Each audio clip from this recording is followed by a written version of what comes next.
This episode of Policing Matters is brought to you by Lexapol, the experts in policy, training, wellness support, and grants assistance for first responders and government leaders. To learn more, visit lexapol.com. That's LEXIPOL.com. Welcome back to Policing Matters on policeone.com. I'm Jim Dudley. Hey, we've talked about vicarious traumas witnessed by public safety personnel, and not many in the profession of law enforcement join with the intent of being a mental health counselor to those on the street. Well, then you may be interested in what they're doing in Colorado. Aurora, Colorado has a series of programs that takes the pressure off law enforcement officers and pairs them with civilian mental health clinicians. Courtney Tosson, LPC, licensed professional counselor, is the crisis intervention program manager for the city of Aurora, Colorado, where she oversees mental health and emergency services programs, collaborations to include an alternative response, law enforcement co-response, targeted violence prevention program, and a cold weather emergency activation team. Prior to this role, she served 3 years on the Aurora Police Department's co-responder model, the crisis response team, and then was chosen to build the city's first alternative response model, the Aurora Mobile Response Team. Well, welcome to Policing Matters, Courtney Tosson. Nailed it. Thank you so much for having me. No, great to have you. And I'm sorry, if you see the way Courtney's name is spelled, it is counterintuitive that that's the way it sounds, but I'm with you. You have 3 main components to your programs, Courtney. Tell us about the Aurora Mobile Response Team, would you?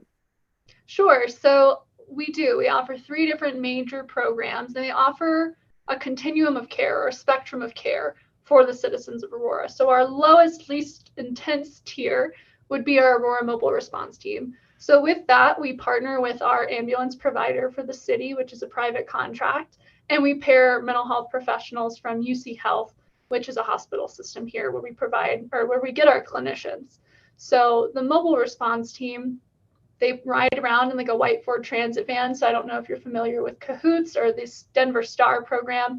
Very similar model to that. We do have our own little nuances and differences, of course.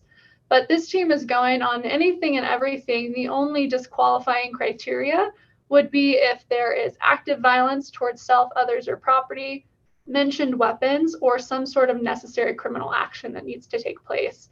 So this team's going on, suicide threats where someone just really needs support and resources. They're going on a trespass call where maybe it's someone who's unhoused and just needs somewhere else to go. The main goal of this program is mitigating maybe lower level charges like trespassing and diverting people away from those emergency departments or emergency rooms by utilizing those lower levels of care, like resolving it on scene, taking them somewhere else, or going to what we have here, the walk-in crisis centers. Yeah, so those are mostly nonviolent or non-aggressive calls. Cahoots is up in Oregon, I believe, and they've had a lot of success for more than a decade. Yeah, absolutely. And so something that we really wanted to do with this program, because, initially it was framed very poorly. It was very political in how it kind of came to be. But what we wanted to make sure was that it was very integrated within the emergency services system. It was not an or to policing, but an and. This was a way to expand the capacity of the department. So we gave them an MDC, the police computers where they could see the dispatch calls coming through. They have police radios, they're bulletproof vest. They get trained by our SWAT team on scene safety and situational awareness, and same with like blood control, bleeding control. They get all this training. And the whole goal was for them to be kind of integrated into the police department as a partner, as opposed to you're coming in trying to tell us we're bad at our jobs. And it was so funny because that was like the biggest piece of success for me was in the first 6 months of the program, officers requested them 108 times. They wanted them to come to the scene and take that call away from them. And it was such an awesome thing to see because, I was working in the police department prior to that. And that was my biggest fear, was that the officers were going to be so opposed to it and they were going to hate it. They loved it and they embraced them. And now they we'll joke with them on scenes, or, if they're on a scene, they have their own call. Officers will drive by just to make sure they're okay and wave at them. And it's like a big brother kind of thing. It's really cute, actually. And they just welcome them with open arms. And I think that speaks truly to the culture of the Aurora Police Department. They were so open to having this other model of handling calls. And we know across the country, we're seeing a staffing crisis. This helped alleviate so many of the lower level calls that officers really aren't needed for when we have shootings and stabbings happening in the city at the same time. So it was really great to see, how well it kind of took off. Yeah, and I think that's a great distinction when creating the program, that the co-responder teams sort of dispel any rumors or myths about a program where officers can see firsthand what you're doing, as opposed to somebody saying, okay, we're going to replace your response with this. And then I think cops are happy to grab a box of popcorn and sit back and watch it unravel. Great strategy in the way you've introduced it there in Aurora.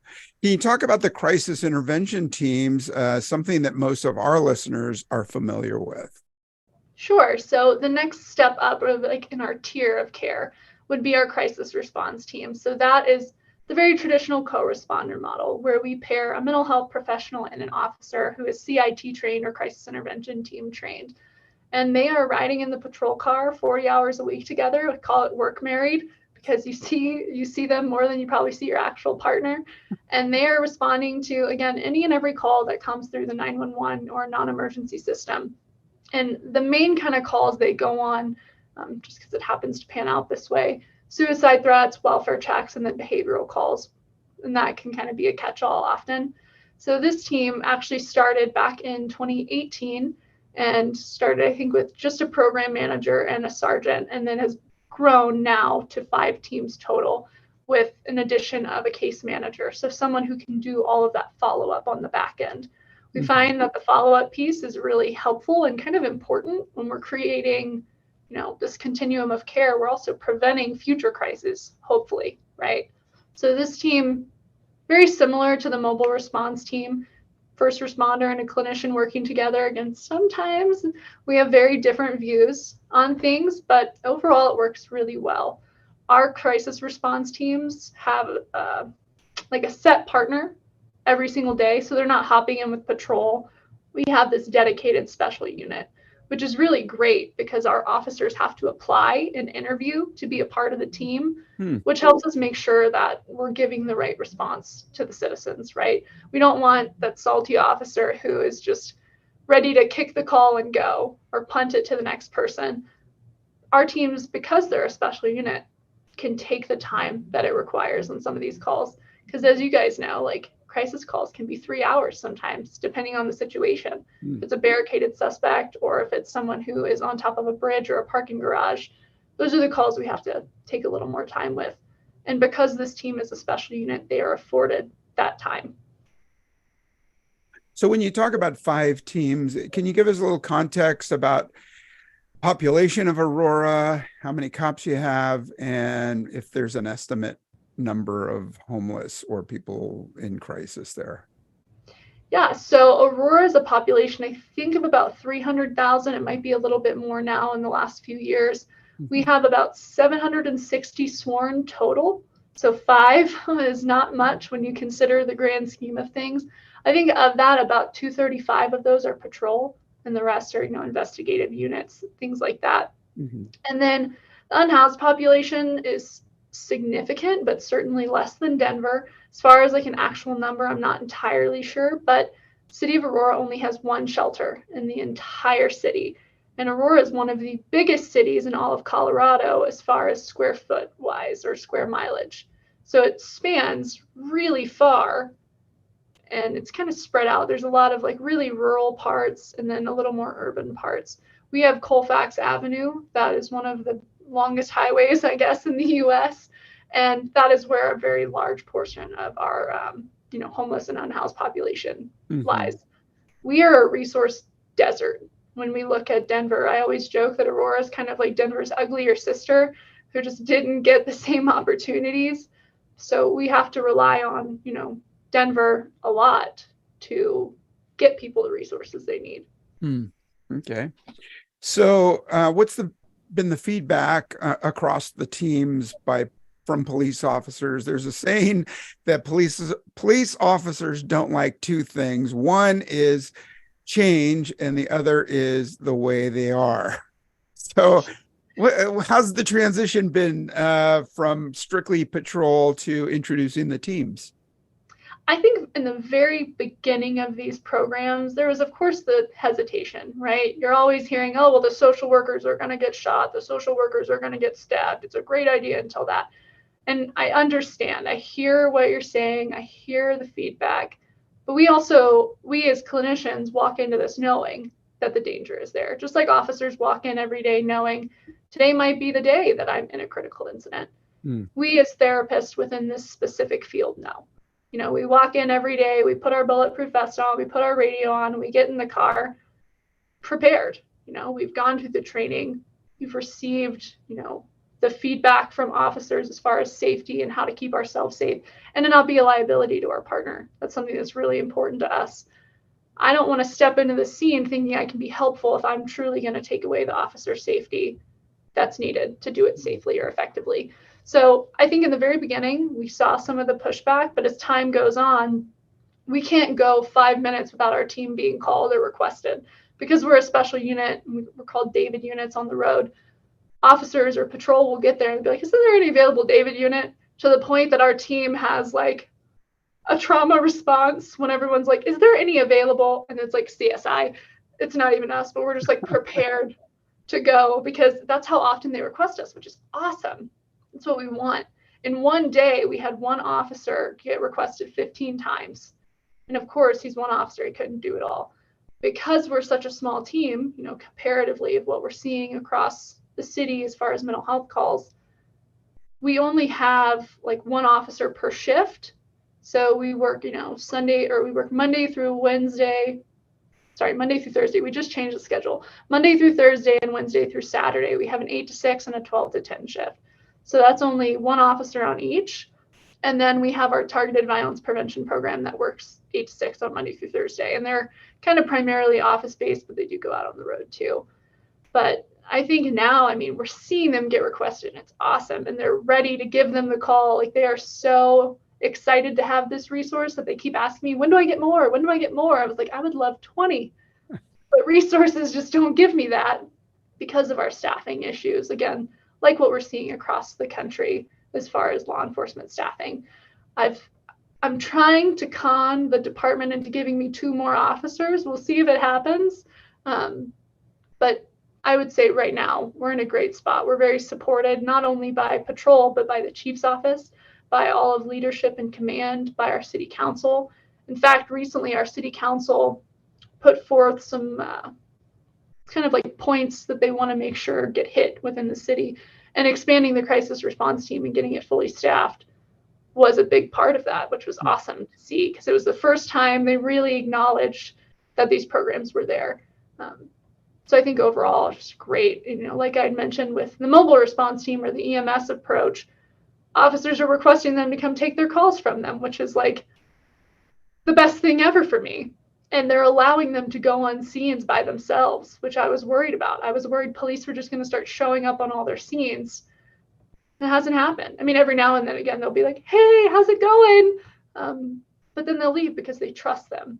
They know they're safe. They know that they're making good decisions and they're using their best judgment before they make any kind of decisions.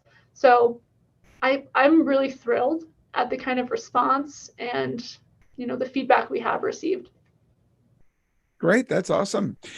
Well, I want to get into more of your personal experience with some of these situations, but first I'd like to take a moment and thank our sponsor.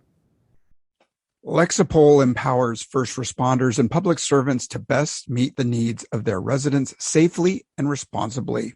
Serving more than 2 million public safety and government professionals in over 8,000 agencies and municipalities, Lexapol offers a range of solutions that includes policies, training, behavioral health resources, news and analysis, and grant assistance services for law enforcement, fire and rescue, EMS, local government, and other agencies dedicated to public safety.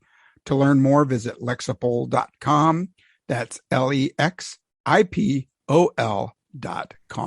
And we're back, and I'm speaking to Courtney Towson, the Crisis Intervention Program Manager for the city of Aurora, Colorado.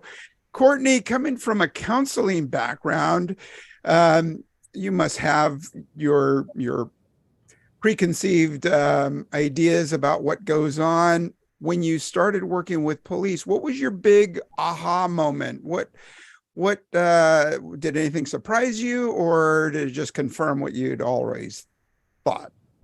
Yeah, so I had started my career actually working within the prison system. So I'd always had an interest in kind of more forensic populations, as we call them, within the psychology world. So it wasn't something that was like scary or intimidating. In fact, I went into grad school thinking that I wanted to do like prison reform and stuff like that. Well, then I was introduced to programs like this, and I was like, oh my God, that sounds amazing. That's exactly what we should be doing.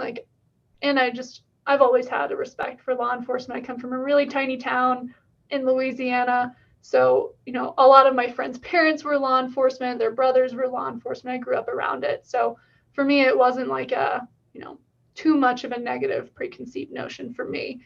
But I found out that these programs existed. And for my master's program, we had to do an internship. And it wasn't on our verified packet of internships that we could take. So I reached out to the state, the person who oversaw all these programs, and I sent her my resume and just said, hey, I'm looking for an internship. Can you please just send my information to everyone? And only one place got back to me, and that was Aurora, Colorado. So I actually started with the Aurora Police Department as an intern, which was really interesting. And, I've grown so much since then. But initially I walked in and I was a little intimidated because, the most I'd interacted with law enforcement outside of friends and family was when I was getting pulled over for speeding. They're not as bad here in Colorado pulling you over. I don't want to jinx it, but in Louisiana, they'll get you for speeding. So I walked into the station the first day and I was overwhelmed. They're like, here's your bulletproof vest to put on. I was like, wow. And I would say the very first call I went on was actually a completed suicide, unfortunately. But being able to support the mother in that situation who had just lost her son was the big aha moment. Wow, I can be here in the moment with this person in the comfort of their home, probably in the worst moment of their life. And I could see their rock bottom, and I can provide support and resources right now with an officer who can take care of any of the criminal or formal actions that need to happen. And then I can check on her in 2 weeks and maybe she's doing better now. That's what I really love about this specific field within psychology or counseling is I can see people at their absolute lowest and help get them to a point where maybe they can see past this moment. They can see past the darkness they're in right now. And when I check on them in 2 weeks, they're like, oh my gosh, Courtney, I got a job. I'm doing so much better. I'm going to get housing. Or, I'm happy for the first time and I'm getting treatment and I'm getting medication. I think things are getting better. And of course, there are times where people aren't doing better, right? And you keep having to interact with them in the emergency services space and they become high utilizers. But even so, it's great to see that burden being taken off of our officers. So now we have a team who can handle this. That way it's not causing this unnecessary burden on patrol who's having to run call to call to call. And then there's 34 calls still impending. So I think that's the aha moment of this is what emergency services should look like. And I'm biased, of course, because I've been in the role. But it's so great to have this additional branch. Because again, for me, it's not an or, it's police or this, it's an and. We all work together. We all create this spectrum of care. Because I can't enforce any kind of criminal action. I can't walk someone through what their rights are as a victim, not a victim advocate. So that was my big aha moment. It's wow, this fits so nicely into the space of emergency services. Because when you think about it, if you call some sort of behavioral health center, they say, hang up and dial 911 if this is an emergency. Poor police officers, they're like, I didn't go to school for this. But now they're being asked to be social workers. They're being asked to be therapists. And it's just a burden that you shouldn't have to carry when you're also trying to make sure that the person who is shooting at his wife gets charged, or the person who is committing felonies gets charged. Mm-hmm. And so you and your team, the non-sworn, you're responding to these calls for service, and some of them are just as you just described, right? They're just so sad sometimes. What are you doing for yourself and the non-sworn members? Are you having after action debriefs? Are you having retreats? What's going on there? Absolutely. So something that we really make a priority is that after everyone's first, because inevitably it becomes, everyone has a critical incident. And I don't mean critical incident like an OIS or a shooting, things like that, but someone's first completed suicide that they go on. We always do a pretty big formal debrief with, the UC Health supervisors, myself, maybe an officer supervisor if needed. But we talk through it and we just kind of make space for the processing to happen. And sometimes people aren't very talkative processors. I know I'm not someone who talks it through immediately. I've got to kind of sit and think about it. But we offer the support and we say, you know what, we've been there. It really sucks. And we just hold the space. And then we also talk through what resources are available, both through the hiring agency, UC Health, but also through the police department. Our clinicians do have access to our wellness unit and are able to kind of participate in that way, because when you get into this space, you do become a first responder. And there's not a lot of therapists in the private practice world who are kind of culturally competent within the first responder realm. So we're giving them an idea of what the resources are. We let them know, if you want to take the rest of the day off, we're fine with that. Do what you need to do. And a lot of them are like, nope, I feel fine. Like, yeah, it sucks, but I'm ready to go back in and finish out the day. And sometimes there are people like, yeah, that was kind of rough. Like, hearing the mom being that upset, it really got to me, and I am going to take the day off. Thank you. And then if something happens, kind of as a team, especially a really big event, like a while back, we had one of our crisis response teams heading to a hotel where it was a barricaded suspect. He'd set things on fire, and it actually, right as our team got there, he had charged at the officers with a knife, and of course ended in lethal force. So while our clinician wasn't on scene watching it, because she was parked, I think, a little bit away, the officer had parked a little bit of ways, we still had that really big debrief as a team of like, what happened, XYZ, just talk through it. And I think that's really important when you're doing this kind of work. And I think officers can kind of get in the habit of brushing it off and then going to the next call. But that debrief is so important. Even in the cars between our officer and clinician and our EMT and clinician, we encourage them to debrief after every call. Hey, what do you think went well? Hey, what do you think wasn't so great? Is there anything that you saw that I was doing that was unsafe? Is there anything that, I felt that maybe you said that kind of backtracked us? Little things like that. And that's to help with the partnership, but also the processing of the trauma that comes with being a first responder. Yeah, absolutely. That's great that you have that sort of follow-up care for your own people. You must be making relationships with the officers that you're riding with and talking with every day. They must receive some sort of benefit from having you guys to bounce things off of as well. I would say yes. It's so funny because when I first started, I was paired up with an officer. And after some time, I could see, I'm like, you could do an assessment just as well as I can. And so if our clinicians are out, we know that these officers are going into the community, even if they're by themselves, offering still a better level of care or a more informed level of care to the people they're responding on. They learned about the resources in the area. They learned about the questions to ask and how to build rapport even better. And again, they're all CIT trained, but they're like CIT on steroids after riding with a clinician for so long.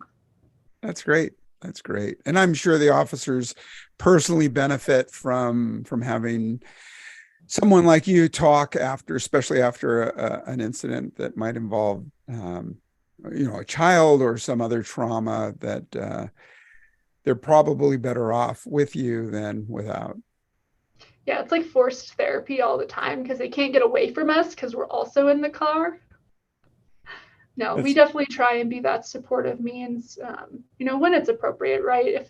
If it's something we need to refer to our wellness unit, of course we do, but we try and be that in the moment support for officers too. I can remember a scene where it was a child death and it was really awful. And there was, of course, a ton of patrol there. And we responded knowing there's not much we can do, but we can at least check in on people, make sure, hey, you're doing okay. We were able to be there and provide support for the mom until victim services got there. So we try and keep our scope, obviously detailed and focused in on the people we're serving in the community, but also our partners within public safety, so our EMTs and our officers. Mm-hmm. That's great.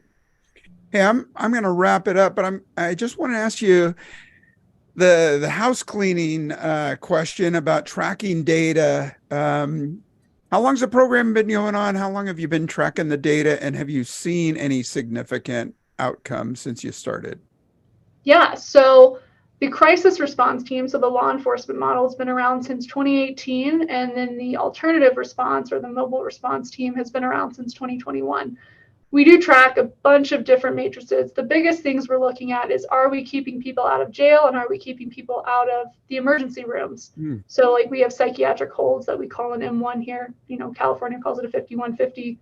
It's different everywhere. We want to make sure that people are getting the help they need, but they're not clogging up the emergency departments. And that became especially important during COVID times, right? Because now it's dangerous to go to the hospital for a lot of people. So whenever we're looking at that, we were able to determine that through all of the calls we've had, which for the crisis response team has been over 7,000 since the inception of the program, which again, started as an officer or a sergeant and a program manager and very gradually built up to 5 officers. We just got 5 in the last 2 years, I think. So very small team to do 7,000 calls. That's awesome. I think 80% of those were all resolved on scene. Less than 1% have gone to jail. And I think around 15 or so percent were going to the emergency rooms. We had a cost reallocation of around $3 million by diverting people away from the emergency departments. So that's cost savings for the person themselves that, is in crisis, but also the hospital system, because it's expensive to have to care for someone. You've got staffing, resources, all kinds of stuff. So that's pretty significant. That's like one of the main significant things that we really talk about. And then our mobile response team, it's only been around since 2021, so obviously a lot shorter of a time. But for them, very similar demographics. Obviously, I think 0.003% have gone to jail, and it was because officers came on after and someone that they responded on wanted to file a police report, and the person outside of that got arrested. So it wasn't even the person they were responding to. I think they were able to mitigate 10 or 12 people's charges for trespassing by getting them somewhere safe in the community. And they also had around $300,000 of cost reallocation from the emergency departments. So in the short little time that they've been around, and that's just one team, not even 2, just one team, they've been on over 600 calls since the time. So I'm really proud of the work they're doing. We're tracking a lot of stuff, things that are important to us to prove the efficacy of these programs. Another one of the biggest ones is use of force data, because that's what everyone's worried about, everyone's concerned about, right? Very proud to say, and knock on wood, we've had 0 lethal munitions deployed by our officers for our crisis response team. So none of them have ever had to fire their duty weapon. Whether that's luck or whether that's skill, I'm going to hope it's skill, but sometimes we know it's luck, right? But that alone, I think, is a really awesome statistic to say. I think we've had maybe 1% or maybe 2% of our calls have had some sort of level of use of force. And for us, the tier levels for force are a little funky, but we look at tier 2 and above. So that's tasers, batons, stuff like that, and up, obviously. Sure. Well, that noise you heard was me knocking wood for you to keep the streak going. Yeah, same. I'm going to jinx it. Thanks so much, Courtney, for being on the show. Crisis Intervention Program Manager for the City of Aurora, Colorado.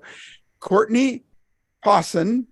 And Courtney's got an interesting background. You can check it out in show notes. Maybe that's a Maybe we need to talk about another show about your work in counterterrorism and working for the Department of Homeland Security's National Threat Evaluation and Reporting Program. But that's another show. Where can our listeners find out about what you're doing with crisis intervention and these teams that are going out in the field in Aurora? Yeah, so we have a website for both of our programs, the law enforcement and the EMS model. They're really long links, or they're really long web addresses. So I'll send that to you to put in the show notes. But if you Google Aurora, Colorado Police Department mental health resources, you'll find the one for the crisis response team.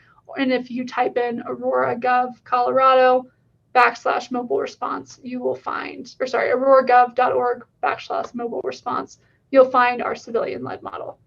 Great. Hey, thanks so much for what you're doing and continued good success for you. Take good care. Thank you so much. Hey, and to our listeners, check out Courtney's website and some of the things they're doing in Aurora, Colorado. I'm sure she'd be happy to talk to you about starting your own program or tweaking it and sharing some of their successes. Why reinvent the wheel?